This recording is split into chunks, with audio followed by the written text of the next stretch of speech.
Patrick, welcome. How are you? I'm hanging on in there, as they say. Absolutely. Yeah. Me too. Advertising royalty, I think, is fair to call you. So if I were to say to you, Ian Rush said, if I don't drink lots of milk, I'll only be good enough to play for Accrington Stanley. What would you say to me? Accrington Stanley? Who are they? Exactly. Yeah, I can still remember that. That came out in 1989, right? An ad that you wrote. You wrote that ad. You and I met in Rory Sutherland's comments, which sounds weird, on LinkedIn. I actually shared that ad. He was asking for TV adverts, memorable TV adverts, and that's the one that's always stuck in my mind. I am a Liverpool fan, and it had two Liverpool boys in it, so maybe that's why, I don't know. But I was saying to you off air just then, when I can't remember if I sent this piece of work to a client, and that was yesterday. Yeah, I can recite your advert word for word from 36 years ago, something like that. Oh dear. It's insane, isn't it? Yeah, time passes. I mean, what was fascinating about that, it never won any awards. And with other campaigns and ads, I did win, bits and pieces. And that ad won an award for The Kid, actually. The following year, 1990, ITV decided to have their own advertising awards because it was content. They made a show of it. Yeah. They only did that 1 year, by the way. Anyway, he was Best Child Actor. Right. And, the one that was facing us, obviously. Yeah. You didn't see the face of the second one, did you? I don't think. No, you just saw the back of his head and asking for lemonade, isn't it? If you want, yeah. Anyway, so the one we look at is called Carl Rice, and what was so fascinating about that is he loved that experience. He was found in a playground in Liverpool by the casting agent because we wanted real kids, and not kids from acting school either, because again they tended to be a little bit, but he loved the experience so much that he decided he wanted to be an actor, and he became one. And so that launched his career. Yeah, but I mean, I then met him in a radio programme, because the Times Radio, when Liverpool were about to play Accrington Stanley, got hold of me. And there he was on the other end of a phone. And fascinatingly, I mean, he'd had bit parts in Coronation Street and EastEnders, but actually he'd become a screenwriter. And I think I'm right in saying he was one of the writers of the latest Avengers movie. So very successful. Whereas the other kid, the kid you don't see, got sent down for murder. Yes, I saw. 9 months ago. Yeah. That's a sad ending to it. So we'll get more into the story behind the ad in a bit. But for those younger listeners thinking, what on earth are they talking about? What is that we just said about Ian Rush and Accrington Stanley? What are we talking about?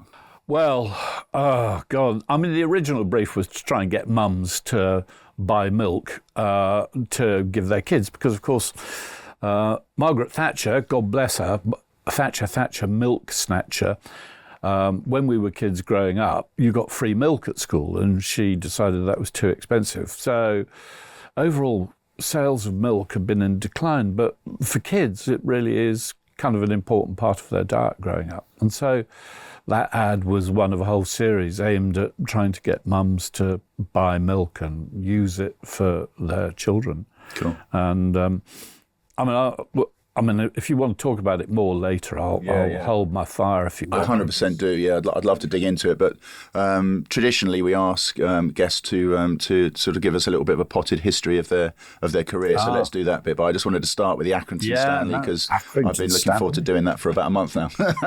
So where did your career start, Patrick?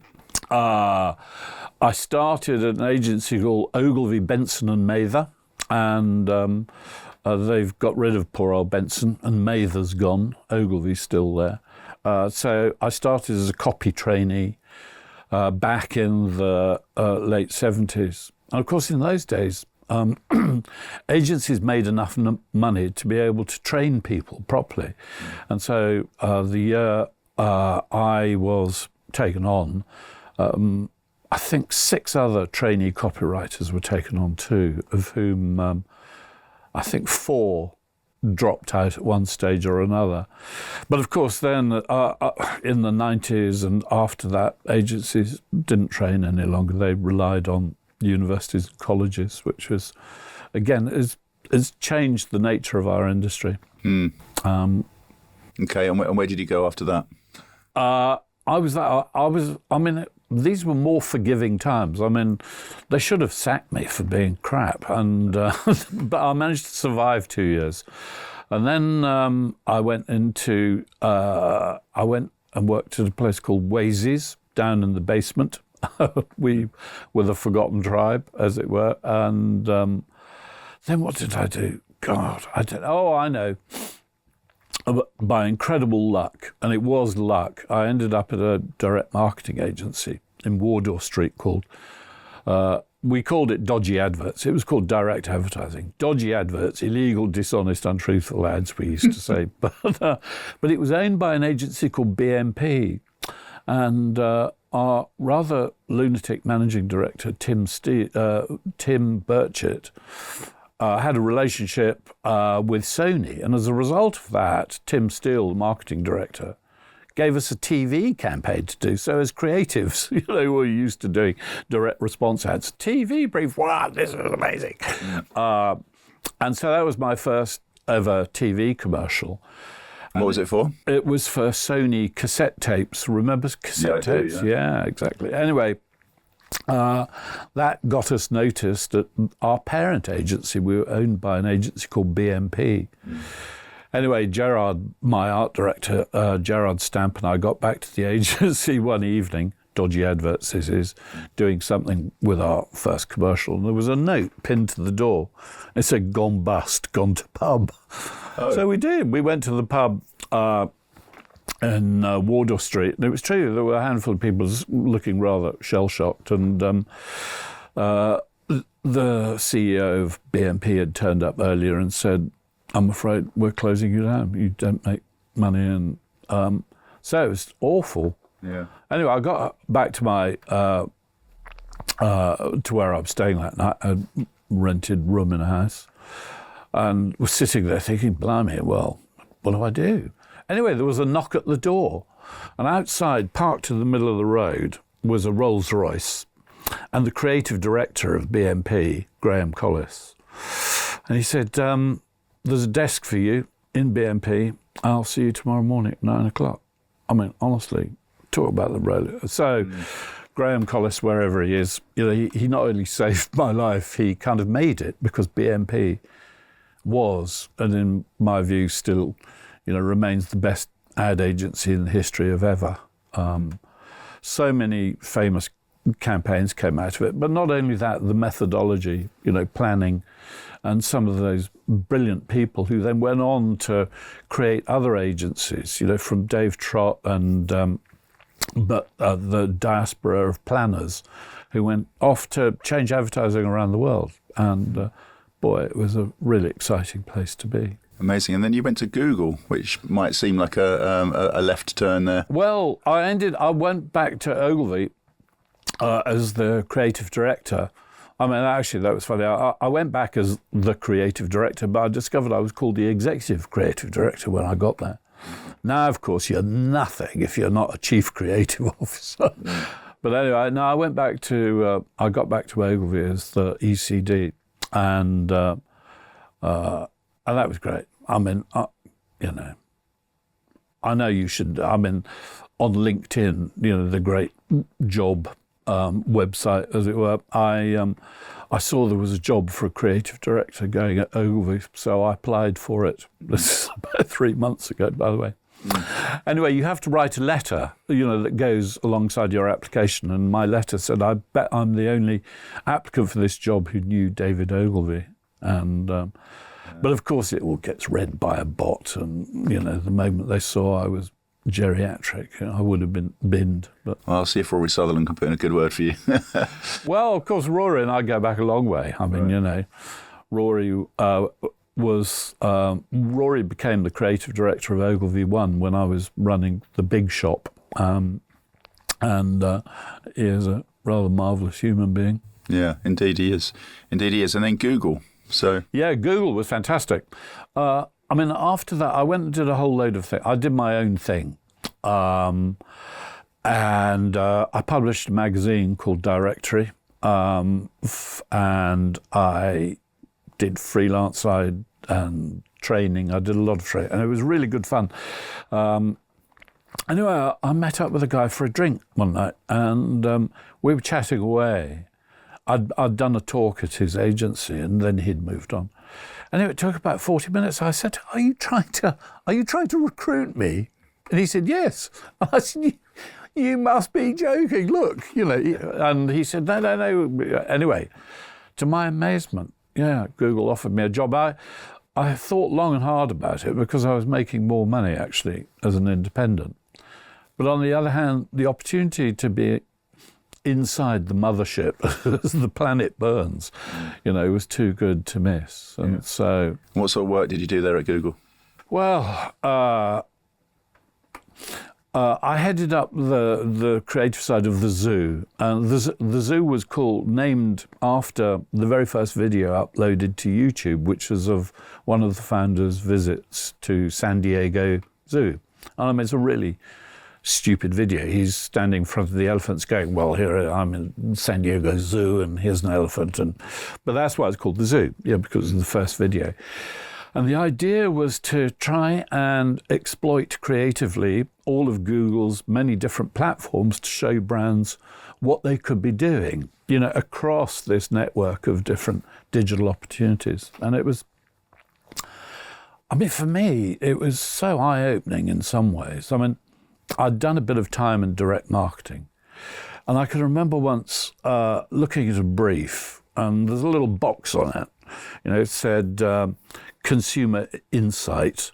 And this was for a beer. And the consumer insight was, on a Friday evening, young men often like to go out with their mates to let off steam. And I was going, that's not an insight. It's not even a bloody observation. And anyway, turn up at Google and data, you know, the data, the insights that were revealed were just absolutely astonishing. I mean, I remember one of the... Can you give us an example of what some of those insights might have been around, you know, the opposite of mates like to go out and drink on a Friday night? What would Google have instead? Well, I mean, well, just to couch this first, I mean, an awful lot of the data analysts at Google would just present you with ream after ream of data. And so I started hiring planners from direct marketing, actually, into the zoo, because what you need are people who will test a hypothesis against the data, or are able to look at the data and see patterns within it and extract them. So John, for example, we were looking at a Unilever very upmarket shampoo, and he came back with data to show that in the UK, on average, a woman's relationship with her hairdresser will last longer than her marriage. Now, I have to tell you, as a creative person, I can do stuff with that, really, you know, so eye-opening. Also, I mean, what used to happen quite often is marketers would come to us after a conference and say, "Well, you know, could you do?" And that's exactly what happened. So some guy had gone to a conference about where Nike were talking about how they hijacked the Olympics.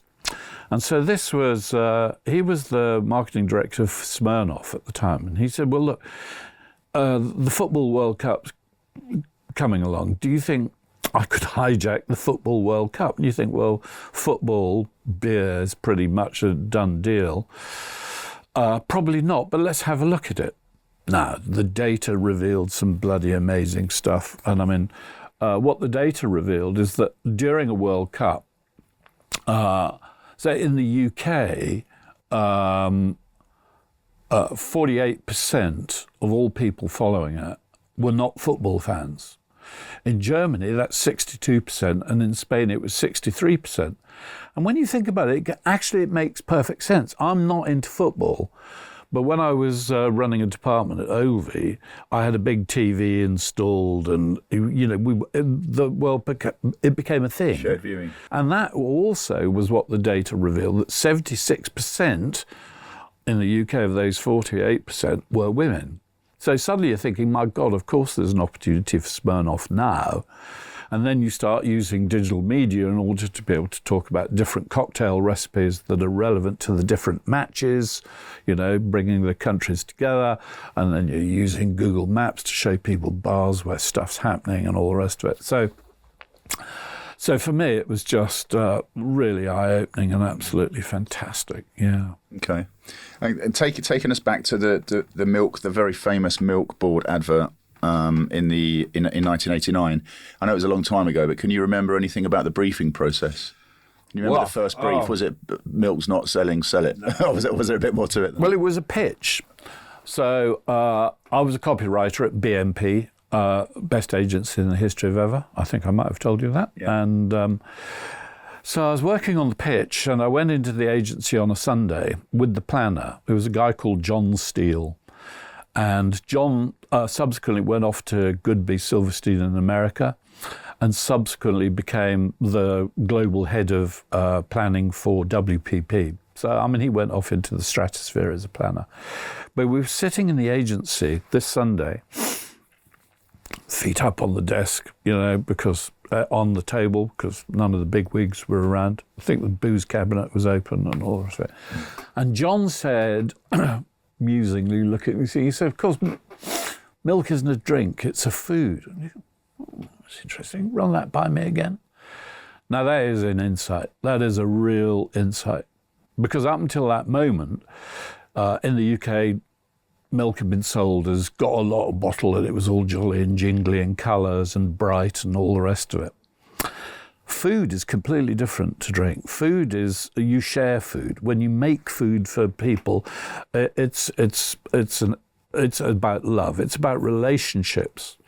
And in fact, when I pitched, I said, I remember in my pitch saying, each of the ads was a journey around a milk bottle, and having one of the clients guffaw at me.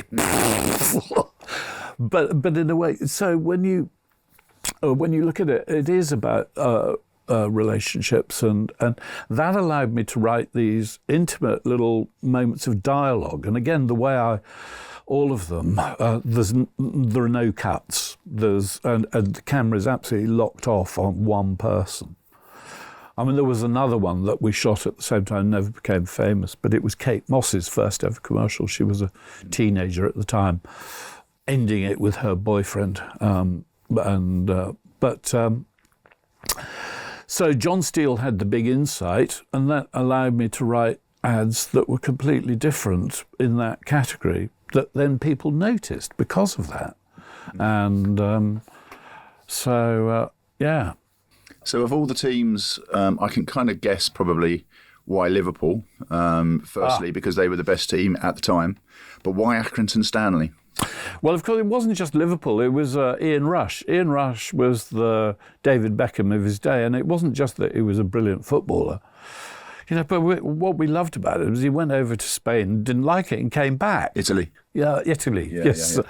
And came back. We go. He said it was like living in a foreign country or something, or it was like speaking a foreign language or something. Didn't he? It was like, but he was it Ian? He was just a really nice bloke. Yeah. Do you know what I mean? Yeah. And so, but originally my script said Ian Rush says I'll only be good enough to play for Everton. Of course, that's the local rivalry and all the rest of it.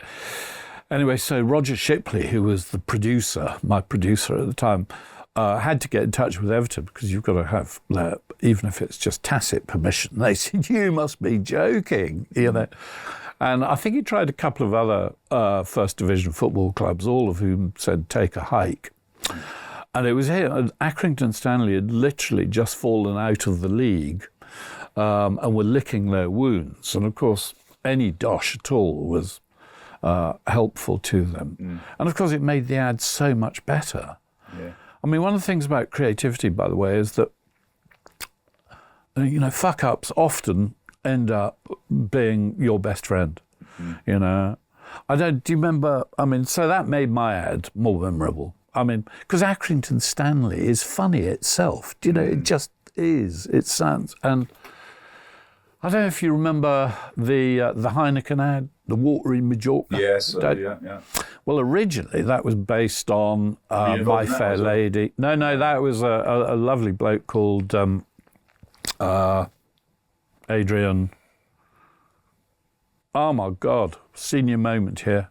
Adrian Holmes wrote that at an agency called CDP, and it was based on Pygmalion. And of course, in Pygmalion and My Fair Lady, it's the rain in Spain, falls Spain. Anyway, so that's how it started, and she couldn't do it, and she drinks Heineken, and then suddenly it's all the rain in Spain. Anyway, 24 hours before the shoot, the George Bernard Shaw Foundation ring up and say, well, no, you can't use it. It's copyright. We don't want you to abuse GBS's. What are we going to do? So Adrian's absolutely bricking it. And a guy called Mark Antonio said to him, well, I used to win poetry prizes at school by taking famous poems and rewriting them, and no one would notice. So, so if you take the rain in Spain, well, rain, water, Spain, Majorca, the water in Majorca. And Adrian went, oh my God, you've got it, the water in Majorca. And it's better, And there are a lot of examples of that. Yeah.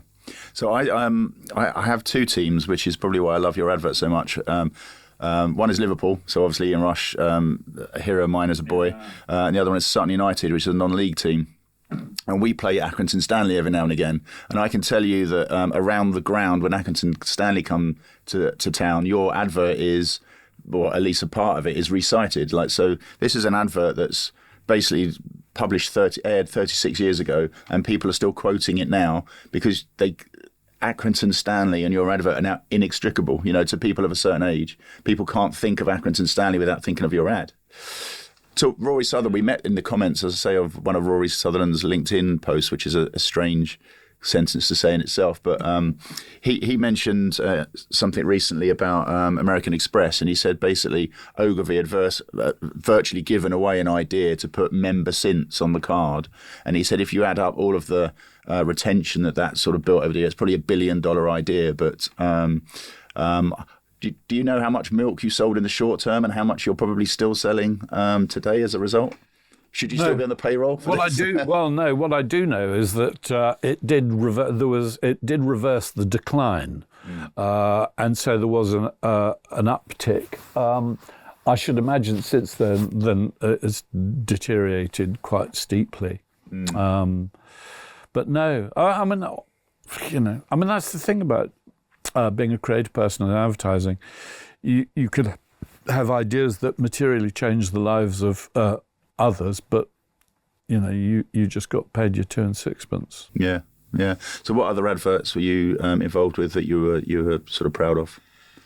Well, my first Can Gold was for an idea. I was an agency called Y&R for a bit, and I did a campaign based on an idea my former boss. I used to work for a brilliant man called Chris Wilkins, and he had this idea for Heinz Baked Beans, for Heinz soups, about Little Britons growing up great. And his Little Britons were the Charlton brothers. So he'd made this kind of animatic and put it into test of Jackie and the Charltons growing up and drinking soup and all those childhood things and all the rest of it. Anyway, Heinz, in their wisdom, decided they didn't want to run it. And a few years later, I got a brief for Heinz Baked Beans.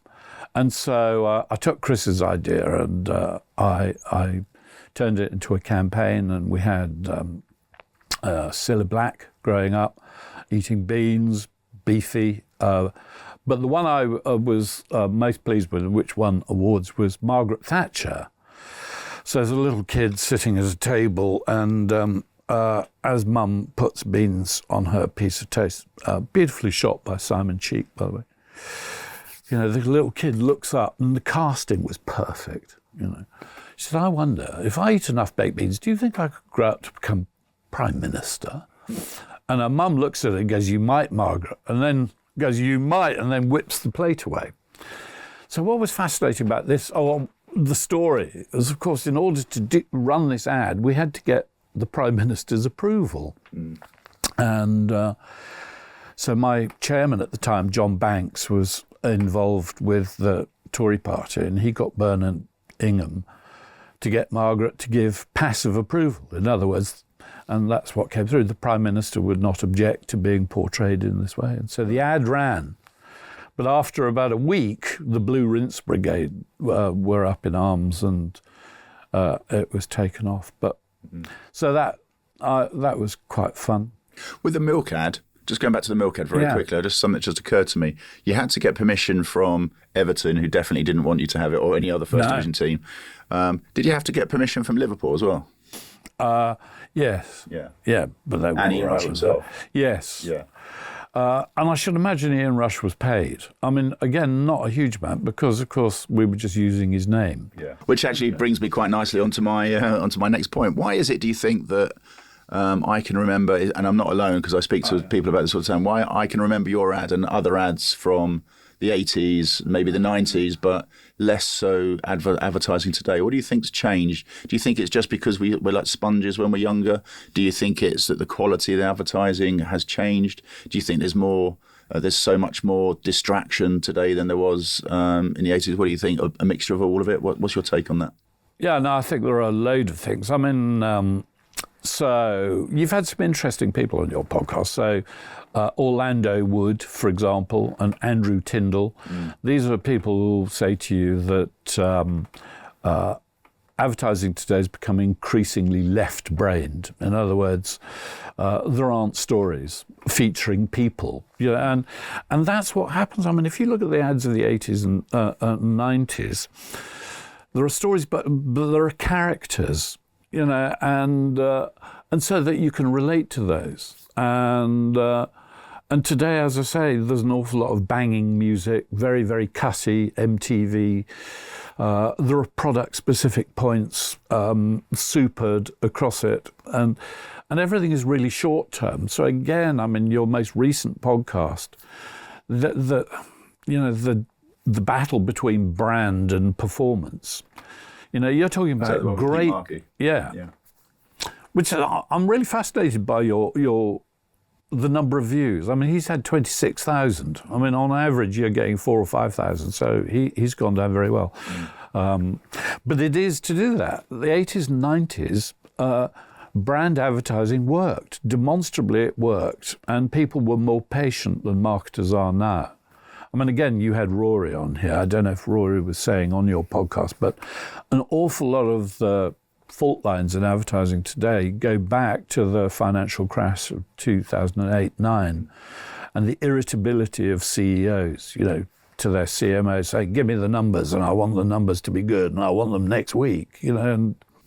And I definitely think you're onto something there. A former sponsor of this podcast, Lumen Research, they do eye tracking on advertising, and quite often what you'll see is people, when there's an advert on, they'll look at the people and then the people's faces, and that's what they'll look at first. You know, so having characters or people is really important. In fact, they just put something on LinkedIn this week with Kevin the Carrot in the Aldi ads. You know, and people immediately look at his face, the carrot's face. I think it's a human thing, right? We're looking for human connection, or like eyes to eyes, or whatever it might be. But then how do you describe the success of advertising like Apple, for example, where there's very, very rarely people in it? It's very. That's not true. No. I mean, one of the things I find absolutely amazing about Apple is, it's the most valuable brand in the world. And if you look at Apple, at Cannes last year and at the Cannes Advertising Festival the year before that, there were, if we look at 2024, there were only 2 instances of big brand ideas in the entire 980 award winners. And one of those was Apple, and it was shot on an iPhone. And this is an idea that's been running now for nearly 10 years. And the films they've made are absolutely amazing. I mean, they're beautiful. They're just crafted, and they're stories of people.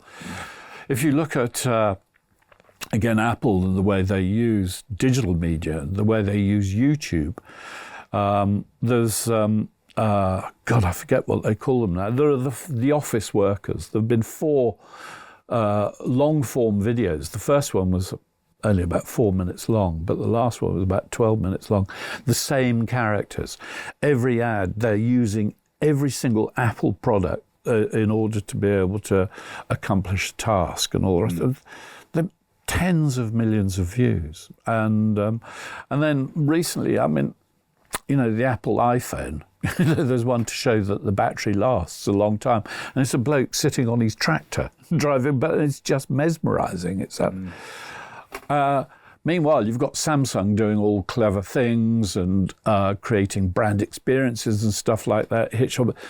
Sony, but Apple are still doing good traditional advertising. And I would say to marketers, there's a reason for that, and you should definitely take a look at what they're doing and emulate it. And by the way, when you go to, I get really upset by digital advertising because, you know, I spent a bit of time as the non-exec creative director of AdLib, which was definitely ahead of the curve in terms of using AI in performance advertising. But I mean, so much of it is garbage. And yet Apple, their banner advertising is clear and crisp, and they aren't trying to put press ads into digital.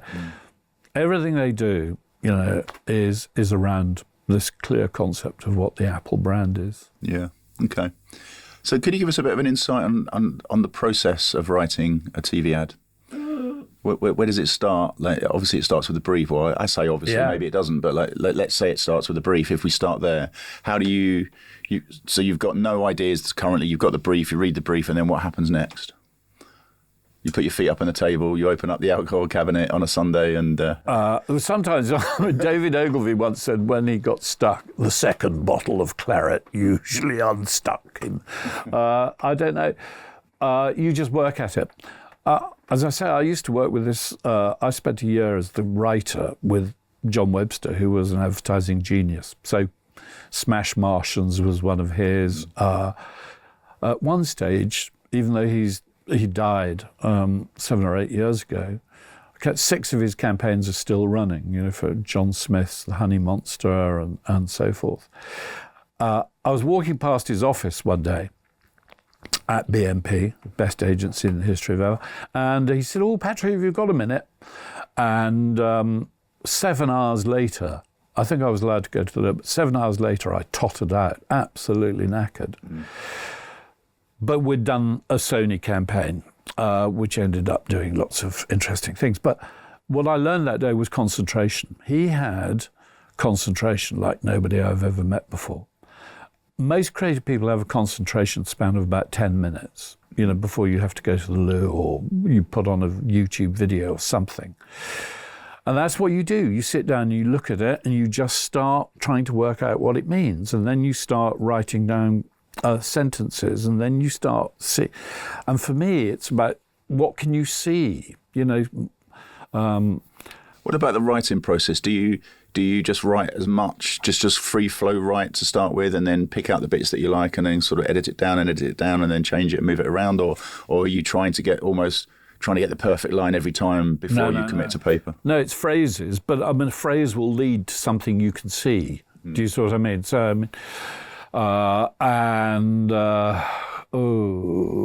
just trying. Okay, I mean, only a couple of weeks ago, I did a pitch for a margarine brand, and the insight was that, of course, margarine is evil stuff now, and yet the data. And again, and this was because when I was at Google, we worked on some Unilever margarine business. And the data revealed that in Poland, actually sales of margarine were doing okay because they baked with it. Now, it turns out that actually, if you're baking cakes with margarine, it's lighter and fluffier than with butter. So from this insight, I did a pitch a couple of weeks ago, and we decided that we would do everything about baking, and which wasn't in their brief, by the way, but... you know, to narrow it down. And so then you just start sketching things, sketch, and then the idea of... And I think I wrote So you start sketching pictures rather than the words to start with? Both. They're both. Because, I mean, when you watch TV, people remember what they see, you know, eventually with repeat, and that's why the repeat form of TV advertising is so important. Then the words stick as well, like Accrington Stanley. It's sort of poetry. But... no, people need to see something that's interesting. If it's a little kid, you know, at a fridge, I mean, he's got an interesting face. Casting is so important. But anyway, with this, you know, I ended up, and I can remember when cake versus phone. You know, and I thought because I mean, you know, the real problem of our times with kids is they're constantly on the phone. And I had this thought that actually you have to put your phone down if you're going to eat a slice of cake. So if you're a mum and you want to get the family together because that makes you feel you're doing a mum's job, then that's kind of quite interesting. So from there, I developed an idea about cakes and phones in, you know, punch-ups. Yeah. Which is just bonkers. I mean, you know, it's stupid, isn't it? But there you go. How did the pitch go? I think they were kind of startled by the idea. And then... more water. No, I'm all right. Didn't win it, but it's all right. So TV advertising today, how do you think it compares? I think there are some people that say that the craft isn't as good as it was. Do you agree with that? Do you subscribe to that? Do you think there's excellent work out there still? Well, there is excellent work out there. And I've told you about Apple. I mean, if you look at most of Apple's video and TV advertising. It's interesting because I love Apple. I've got so many Apple products. But I can't remember seeing Apple ads still with people in it. That's so strange. Oh, my God. The Office. The series, just go onto YouTube and The Office. There are 4 of these films. The first one, I think, had something like 3.5 million views. The next one had 11 million views. The third one had 20 million views. And the last one, I got 37 million views within 6 weeks. Because it is a sort of a soap. We recognise the characters. I mean, the very first one was so clever because it showed these 4 people working as a team in a company with an evil, ruthless boss. And they're tasked with developing the first round pizza box. Now, at the same time as dramatising this in advertising, they also patented the first round pizza box. Do you say so? This is being mindful of the PR opportunities as well as... They're just beautifully written. They're just fabulous, honestly. And but I mean, I was thinking, here's an interesting thing also, Cadbury. You know, with... and Cadbury keep bringing back the birthday film, The Little Girl, and she gets... Do you remember she gets given the button back as change by the shopkeeper? Oh, yes. Just lovely. Now, the marketer behind that campaign has been with Cadbury's developing that campaign. She's been there for 10 years. So one of the things you have to have on client side is somebody who understands the brand and is its custodian. And, of course, you'll know better than anybody with, you know, the people... I mean, your last marketer, marvellous bloke, but honestly, talk about revolving doors. He's had 3 big marketing jobs in the space of 5 years. Mm-hmm. So if you're going to make a difference somehow or another, there has to be longevity. And there isn't. You know, I mean, I think it's now come down to, I mean, it changes from time to time, but it is definitely now under 3 years, the CMO's tenure. I mean, what can you do? What's your view on that? Because that's the job itself, and you're right. Like, how are you supposed to build a long-term brand if you keep getting short-term people in? But what about the advertising itself? Because there's this argument that goes on that that CMOs get bored of their own creative because they see it all the time and we've got to change it because it's boring, because we've been saying this, like we've been banging on about this. What we say at Six Sales is it's consistent messages delivered frequently, and the Coca-Cola advert every Christmas comes back and it's pretty much more the same. I mean, they might have touched it up, but it's basically the same idea, right? It's the same big idea. Do you think that CMOs kind of need to get out their own way a little bit and just let creative run and run and run? Or do you think it's right to keep refreshing it and changing it? Or does it depend? Well, I often think that actually the role of the executive creative director is in the wrong place. It should be actually client side. You know, you need somebody there who's got a firm grasp on what the brand is, what the brand constituents are, and then how to make those work across different channels. And of course, sometimes it's not always matching luggage, by the way. And so television has very, very different mechanics to it. It works in a completely different way to other media. So I think a lot of marketers, well, first of all, I'm not entirely sure a lot of marketers have received the kind of training that they used to. And as a result of that, there is quite a lot of dismissal of marketing in big organizations. I heard terrifyingly, I won't name the company, but the CEO referring to the marketing department as the colouring in boys, recently. I think probably my best example of big companies and how dismissive they are of marketing was Barclays. When they had Andrew Gillespie as marketing director, who was absolute formidable talent, and he really bravely came up with a campaign for Barclays with about how big they were. Turned this into, and they had a launch campaign with Hopkins, the Welsh, they talk about big, and how he likes things big, how about a big breakfast and my fee for this? I think it will be big, amazing. Anyway, the CEO of Barclays at the time had failed to tell the marketers that they were about to close down thousands of branches. So suddenly this campaign is rendered null and void, and that lack of joined-up thinking you see constantly. There was a time when I thought it was encouraging to see marketers becoming FTSE 100 CEOs, because then they would understand that. So O2, for example, and others. But I think that's been in decline lately. The money guys have taken over the FTSE. And so just to finish off, Patrick, it's been really, really fun. Thank you so much for coming on. Advertising royalty, as I said when you arrived. If you were to try and take the ingredients of a perfect ad, what would those ingredients be? Well, my mate Sean Gogarty, who was a top marketer at Unilever, and he and I worked together when I was at Ogilvy, has actually tried to come up with a formula for marketers to train them about this. And he talks about the 3 Ps, and I think they're absolutely right. And the 3 Ps are people, plot, and place.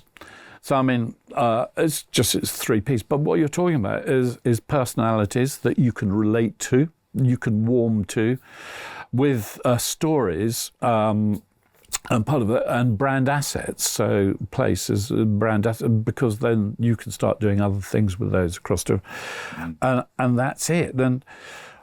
And it does take time, by the way, to craft these and then to leverage them so that they make sense across all the. But also, it requires marketers to just be a bit brave. If it's just fun, the trouble with doing anything that's noticeable is that you're going to piss somebody off somewhere. It's the whole thing, humour. You look at Maltesers. The Malteser campaign was absolutely fabulous, the way that it was using disadvantaged people in its advertising. But of course, it became the most complained about campaign in the UK. So what you have to understand is that you can't please all of the people all of the time.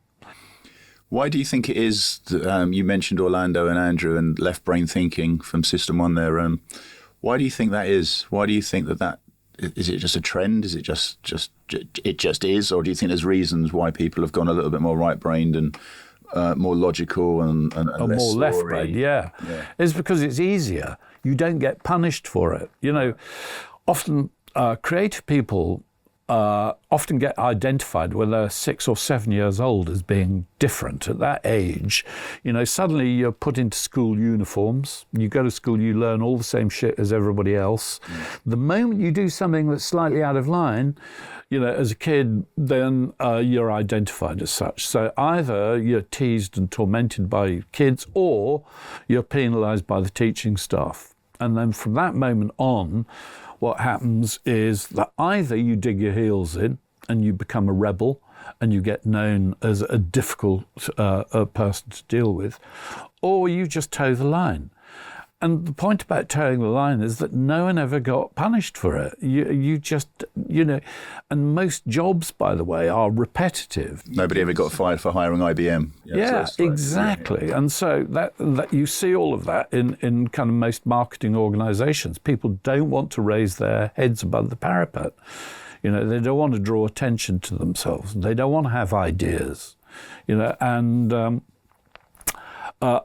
that's really, really difficult. I mean, there's I sometimes talk about an American psychologist called, I was about to call him George Sand, but she was a French philosopher, writer.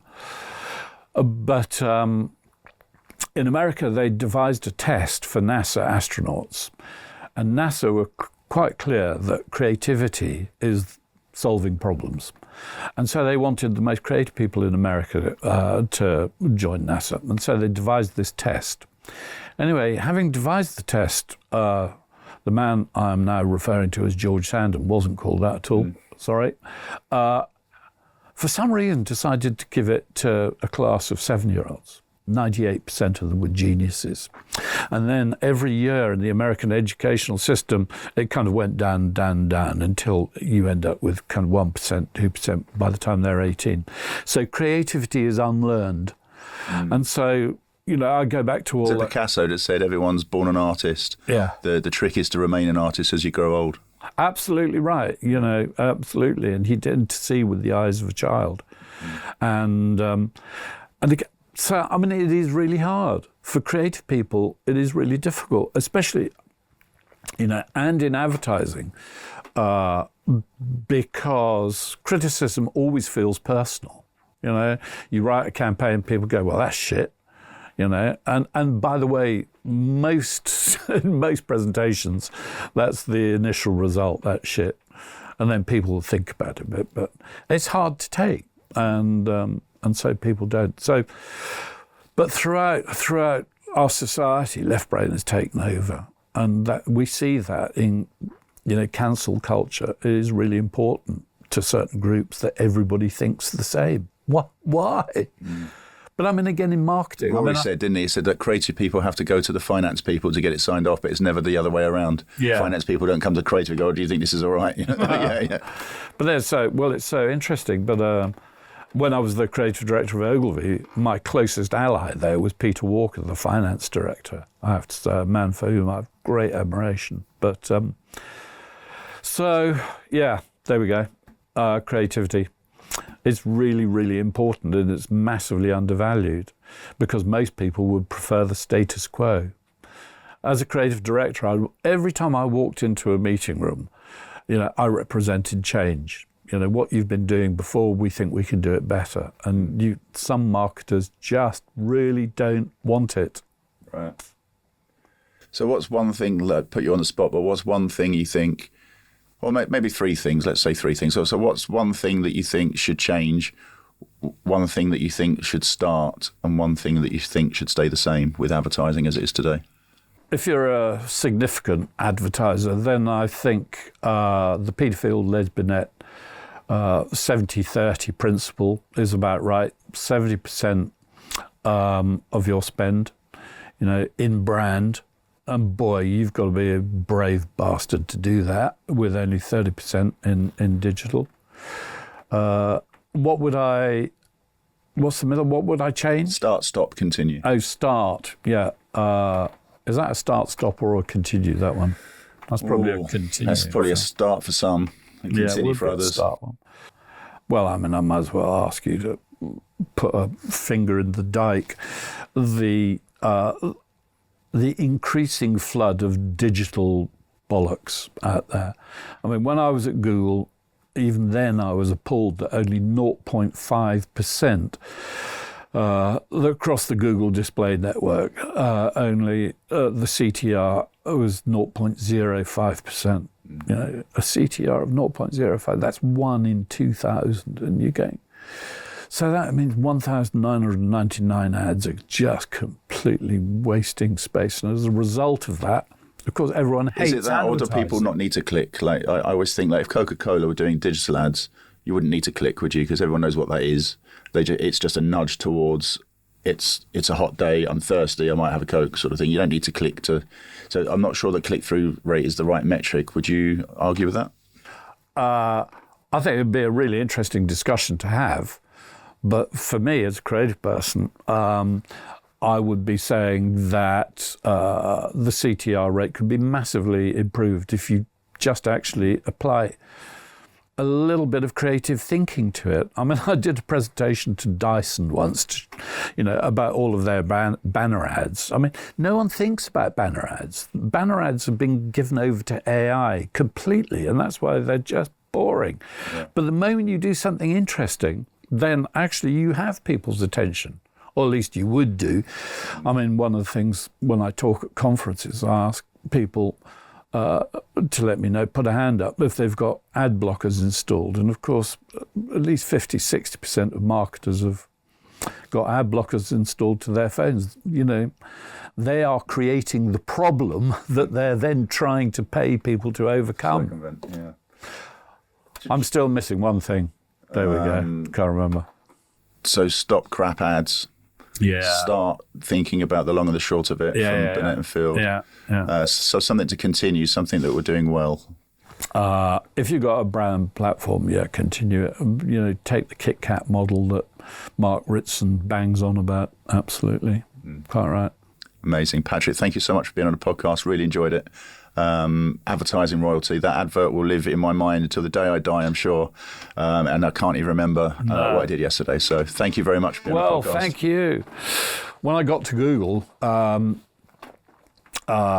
try and make sense of it myself, I took that ad and I did a whole presentation about what would we do, what would you do today?